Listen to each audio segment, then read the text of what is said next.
Welcome to Managing Uncertainty, a podcast series from the experts at Bryghtpath discussing global risk, business continuity, and crisis management. Will you be ready to lead your organization through its critical moment? What do you do when the crisis hits and you have no plan? None. You got nothing. Well, we always say that we should have a plan. We should have a plan.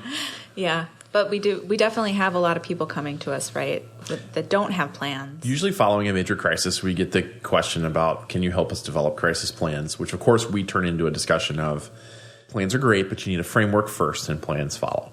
Because you need a way to make decisions and manage through the crisis. Because if you don't, you will be hit with a situation, I guarantee you, that for which you have no plan and for which you are not prepared to respond because you have no method of managing the situation, making decisions, and publishing communication and what have you. Right. So what does your program look like holistically? Right. Or what's your framework is at least as a starting point. But You think about a company that comes into a hurricane season and they have no crisis team, no framework, no plan for dealing with a hurricane, despite operating in hurricane-prone areas. What do? Or there's the alternative, which also comes up. We dealt with this at our last employer, which is you have a framework and you have plans and you have a process and something happens. And there's some leader not involved in the process who wants to throw the whole thing out and manage it a different way. Right.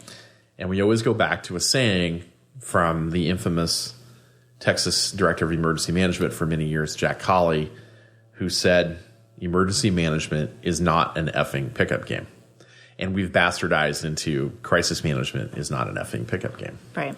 You have to have a plan. Right. And a framework and a method for dealing with the madness when the madness starts. Right. What we just mean by that is that you can't just decide what to do the day, like in the middle of it, the day of. You have to have a good understanding of how you're going to manage all crises as they're coming at you.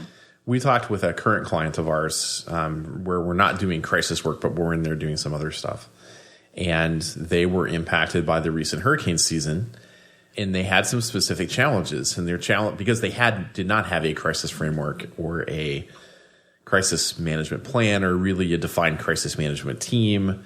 They had some loose elements of this, but really not anything comprehensive. And so the Hurricane Maria hits Puerto Rico, and they had facilities in Puerto Rico. And what they found is in a short period of time, everybody was calling the Puerto Rico team. The operations organization was calling to find out about the status of the business. The supply chain team was calling to find out about the status of product that was due to ship from there. Human resources was calling them to find out about, did they account for their team? And were they safe? And did they need to do anything? And when could they return to work? And environmental health and safety were, inquiring about the conditions and mold and flooding and all the kind of things that go on. And then just continue to multiply that. Everyone was calling the team down in Puerto Rico. And then all of them were reporting this separately to the CEO. Not through any centralized mechanism, but like the CEO was literally getting like 10 emails a day from different groups with different pieces. And do you think all of them followed their roles and responsibilities? No. So the security organization at this particular company was also accounting for employees on their own, but they weren't syncing their info with HR. So the CEO got 2 different updates. And the 2 updates had different numbers of people that were accounted for. And he literally goes, WTF, what is this? Well, and of course, we naturally ask, well, what's your single source of truth? And there isn't one. Hey, we said exactly the same thing. Yeah. There isn't one, right? So they're playing a pickup game. And that's a bad place to be. Right. You need some basic elements of a crisis management program, even if you don't have resources to devote to it. But at a minimum, what do we look for, Jen? We look for a framework to make decisions and communicate the results of those decisions. Yep. And to oversee the company's response. Yes. Who has been delegated to make the decision, which shouldn't necessarily be the CEO. They should be delegated down to somebody else. Right. Who has all the information. Right. Who is appointed to make certain levels of decisions. And maybe there's a different level of decision that needs to be picked. So maybe somebody at a higher level has to make those decisions. But that framework should outline who can decide what. And there's a team. There should be some kind of a crisis management team. I don't care if it's the 8 direct reports of the CEO, but you should have some cross-functional team that can get together and kind of manage to this framework and be able to make those decisions, as you just said, and then communicate the results of those decisions. Right. So it's not done in a silo. So it's not just one person that's, the commander of the company that's making that one decision. It's having a discussion, all of the appropriate cross-functional, multidisciplinary folks in the room discussing situations so that it's seen from all different angles so that they can make a smart decision based on all the information you know. You also need some method of communicating to keep the company on the same page. So it can be as simple as a very generic email template that can be used to publish to your team that says, here's we've activated the crisis team for this situation. We held a call this morning. Here are the results of that call. And there's the status, the situational update, along with the decisions that have been made as a part of that. Right. We like to do some sort of a daily briefing or so. So you can update different levels of employees at different times. So, maybe the mass population can get a more generic version. Maybe there's higher levels of leadership that gets a more detailed version of this daily briefing. But really, it's giving updates to the company to say, here is what we're doing. We actually are doing something, and we're doing it together. And we're doing it collaboratively, and we have a plan for this, and we are able to manage this situation, and trust us in that we are, because here's some information that shows it. And it's important in that situation as you build this very basic framework, even in a small or medium-sized business, that there's a clear path of escalation to the CEO or to other more senior executives on certain decisions. Like you've outlined the decision-making rights and how that's going to flow upward for approval. Right. So a certain threshold gets hit, and then next level approval would answer to it. Right. So that's ultimately the framework, right? Right. I mean, that's what we're talking about. Right. It doesn't have to be a 200-page plan. It can be the crisis team is made up of the following 5 people. It will be led by this person with this person as their backup. They will assemble if their initial conference call looks like this, communication template looks like this, and so on and so forth. Right. This team will make a decision unless it reaches this threshold. Mm-hmm. At this threshold, we're going to bring in a more senior executive leader to make decisions, or at least to help in making those decisions and continuing up the chain. I think a lot of cases this framework or this plan gets overcomplicated because we wind up all of this detail, and really it can start as something simple, that this is the group that's going to get together and is going to work on the crisis situation. You can get fancy later. Yeah. Right? But start with, how do we do this? How do we get this group together to make these decisions, and how do we communicate the results of those decisions? Yeah. And in the absence of that, things can get circumvented or if it's not being utilized. So we see that with companies that manage similar things over and over again, like, say, big storms. The East Coast gets nor'easter storms every year, multiple times a year. So they know how to deal with these situations, or so they think. Mm-hmm. But as soon as a wrench gets thrown in, maybe they're not managing it the way they should, or they're hindsight wishing they had done something different.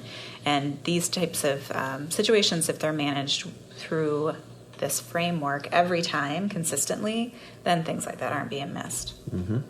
The other issue we run into that we mentioned at the beginning of this podcast was, in some cases you have this, you're in a more mature environment, and you have a plan and you have a process. This usually happens in larger organizations, and then something happens, and you're in the middle of the response, and some leader that's not involved in the process for whatever reason attempts to throw the whole thing out the window and create a process on the fly in the middle of the situation, even if your process is working just fine. Right. And oftentimes that can happen, especially if they're not being educated on the situation. Right. So they've lost trust in the process. Right. I had a situation at our previous employer where earthquakes were a hot topic of discussion for a while. And it's very difficult to make plans for a catastrophic earthquake because it is such a rare event. Even though it's a known event, like we statistically know that within a certain period of time, we're going to deal with a major earthquake.